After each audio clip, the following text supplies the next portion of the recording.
Hello friends, સ્વાગત છે તમારા બધાનું મારા રસોડામાં। તો શિયાળાની શરૂઆત થઈ ગઈ છે અને શિયાળામાં મેથી બજારમાં પુષ્કળ પ્રમાણમાં આવવા લાગી છે અને આપણે ગુજરાતી ગૃહિણીઓ તો મેથીનો ઉપયોગ અલગ અલગ વાનગી બનાવવા માટે ભરપૂર માત્રામાં કરીએ છીએ, જેમ કે મેથીના થેપલા, મેથીના ઢેબરા, મેથીના ભજીયા, મેથીનું શાક। તો બસ આવી જ એક રેસીપી લઈને હું તમારી સાથે આજે શેર કરીશ। મેથીના મુઠિયા ઢોકળા, જે ખાવામાં ખૂબ જ ટેસ્ટી છે, હેલ્ધી છે અને ઇઝી ફટાફટ બની જાય છે। તો ચાલો આપણે રેસીપી સ્ટાર્ટ કરશું, પરંતુ તેની પહેલાં મારી ચેનલને હજી સુધીમાં સબસ્ક્રાઈબ ના કરી હોય તો પહેલાં જઈને મારી ચેનલને સબસ્ક્રાઈબ કરો, વિડીયોને લાઈક કરો અને શેર કરો। તો ચાલો મેથીના મુઠિયા ઢોકળાની રેસીપી આપણે સ્ટાર્ટ કરશું।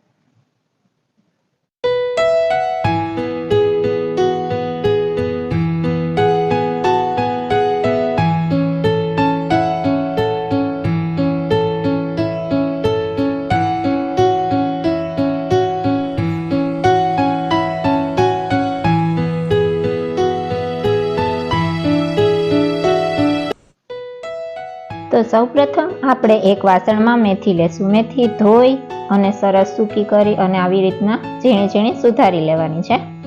તો મેં એક મોટો વાટકો મેથીનો લીધો છે। હવે આપણે તેની અંદર ધાણા નાખીશું। તો ધાણા તમારા ટેસ્ટ પ્રમાણે તમે વધારે ઓછા કરી શકો છો, ન ભાવતા હોય તો એવોઇડ પણ કરી શકો છો। અને લીલી ડુંગળી લીધી છે, 2 મીડિયમ સાઇઝની લીલી ડુંગળી સુધારીને લીધી છે, એટલે અડધા વટકા જેટલી લીલી ડુંગળી નાખી છે। આનાથી પણ ખૂબ જ સરસ ટેસ્ટ આવશે મેથીના મુઠિયા ઢોકળામાં। હવે આપણે તેમાં આદુ મરચાં લસણની પેસ્ટ નાખીશું। જો તમે લસણ ડુંગળી ના ખાતા હોય તો એવોઇડ કરી શકો છો, ઓપ્શનલ છે। હવે આપણે તેમાં રેગ્યુલર મસાલા નાખીશું। 1 ચમચી હળદર નાખીશું, ધાણા જીરું પાવડર લીધું છે, ગરમ મસાલો 1 નાની ચમચી અને લાલ મરચું પાવડર 1 નાની ચમચી। તીખાશ ભાવતી હોય તો વધુ લઈ શકો છો, સ્વાદ પ્રમાણે મીઠું। તો લીલા મરચાં લીધા છે એટલા માટે ઓછી લીધી છે લાલ મરચું પાવડર। હવે આપણે તેમાં 2 ચમચી જેટલું તેલ લેશું। તેલથી ખૂબ જ સોફ્ટ આપણા ઢોકળા બનીને તૈયાર થશે। તો તેલ નાખી અને આ બધું ખૂબ જ સરસ રીતના મિક્સ કરી લેવાનું છે, એટલે મેથીની અંદર બધા જ મસાલા સરસ મિક્સ થઈ જાય એટલું આપણે આને મિક્સ કરીશું, જેનાથી ખૂબ જ સરસ ફ્લેવર આવશે ઢોકળાની અંદર। તો તમે જોઈ શકો છો સરસ મિક્સ થઈ ગયું છે। હવે આપણે તેની અંદર લોટ લેશું। એક તો બાજરાનો લોટ અને એક ચણાનો લોટ। બાજરાનો લોટ એક મોટો વાટકો લેવાનો છે અને ચણાનો લોટ નાની વાટકી લેવાની છે। આ લોટનું પ્રમાણ છે। આની અંદર તમે ઘઉંનો કરકરો લોટ પણ એડ કરી શકો છો, નાની વાટકી જેટલો। હવે આપણે તેની અંદર દહીં લેશું, 1 નાની વાટકી, એટલે કે આખી વાટકી નહીં પણ પોણી વાટકી જેટલું દહીં લીધું છે। તેનાથી ખૂબ જ ટેસ્ટી ઢોકળા બનશે। અને સાજીના ફૂલ લીધા છે 2 ચપટી જેટલા, અને લીંબુનો રસ લીધો છે। તેનાથી આપણા ઢોકળા એકદમ જાળીદાર અને સોફ્ટ બનશે। હવે આ બધા મિશ્રણને, લોટને સરસ રીતના મિક્સ કરી લેવાનું છે। પહેલાં આપણે પાણીનો યુઝ નથી કરવાનો, જસ્ટ ખાલી એમ જ દહીં વડે તેને સરસ રીતના મિક્સ કરશું, જો આવી રીતના। હવે આપણે થોડું થોડું પાણી લેતા જઈશું અને લોટ બાંધતા જવાનો છે। કઠણ લોટ નથી બાંધવાનો, થોડો ઢીલો લોટ રાખવાનો છે। જો ઢીલો લોટ રાખશો તો જ ઢોકળા સરસ પોચા બનશે। તો આપણે આવી રીતના થોડું થોડું પાણી લઈ અને સરસ મજાનો લોટ બાંધવાનો છે। તો તમે જોઈ શકો છો આપણો લોટ સરસ બંધાઈ ગયો છે। આવી રીતના સરસ ઢીલો લોટ રાખવાનો છે।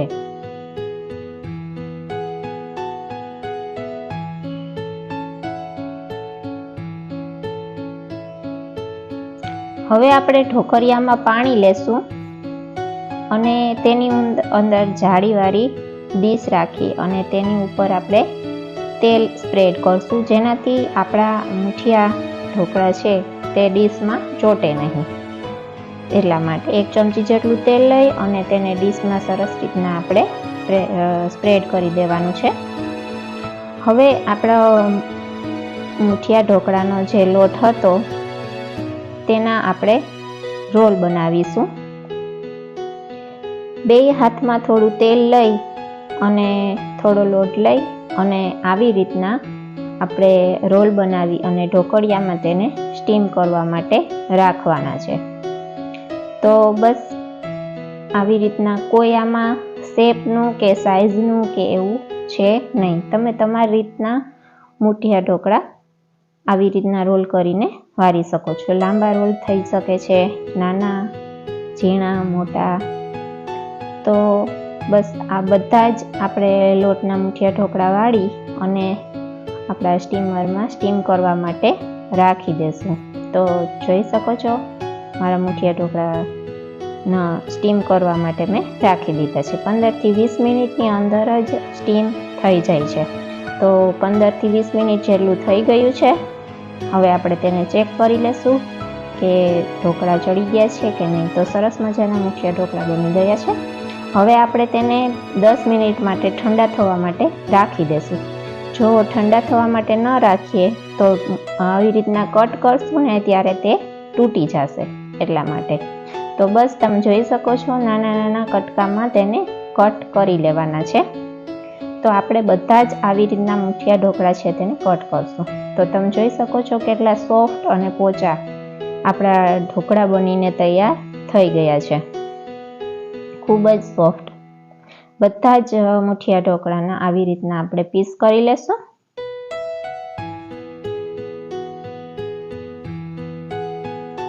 શિયાળા માટેની આ ખૂબ જ હેલ્ધી રેસીપી છે. તમે આજે જ તમારી ઘરે ટ્રાય કરો. હવે આપણે વઘાર કરીશું.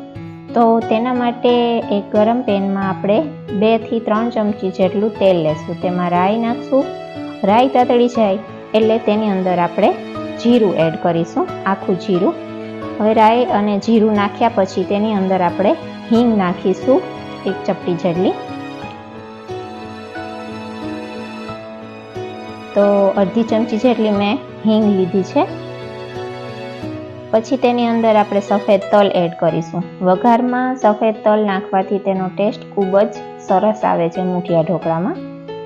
હવે આપણે આપણા જે મુઠિયા ઢોકળા હતા તેને વઘારમાં નાખી દેશું અને તેને સરસ રીતના મિક્સ કરી દેશું.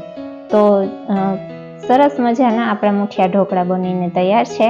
તમે જોઈ શકો છો કેટલા ઇઝીલી બને છે અને ખૂબ જ ફટાફટ બને છે અને ખાવામાં પણ એટલા જ ટેસ્ટી હોય છે. તો તમે પણ તમારી ઘરે આજે જ બનાવીને ટ્રાય કરો. તમે જોઈ શકો છો આપણા મુઠિયા ઢોકળા સરસ મજાના વઘારમાં મિક્સ થઈ ગયા છે. તલ અને વઘાર ચારે બાજુ સરસ મુઠિયા ઢોકળામાં મિક્સ થઈ ગયું છે. હવે આપણે તેને થોડા ધાણા નાખી અને મિક્સ કરીશું. હવે જો તમારે થોડા વધારે પડતા ક્રિસ્પી રાખવા હોય તો આને 10 થી 15 મિનિટ સુધી આવી રીતના વઘારમાં જ રાખવાના છે. તેને આપણે સર્વ કરશું. તો તૈયાર છે આપણા મુઠિયા ઢોકળા. ખૂબ જ ટેસ્ટી, હેલ્ધી અને ઇઝી રેસીપી છે. ધાણાથી આપણે તેને ગાર્નિશ કરીશું.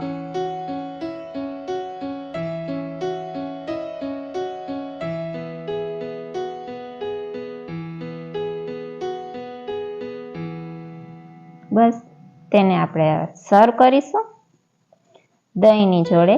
દહીંની જોડે મુઠિયા ઢોકળા ખૂબ જ સ્વાદિષ્ટ લાગે છે. ખૂબ જ ટેસ્ટી, હેલ્ધી ડીશ આપણી તૈયાર છે. તમને જો મારી આ રેસીપી પસંદ આવી હોય તો વિડીયોને લાઈક કરજો, શેર કરજો, સબસ્ક્રાઈબ કરજો. મળું છું નેક્સ્ટ વિડીયોમાં નેક્સ્ટ રેસીપી સાથે. ત્યાં સુધી જય માતાજી.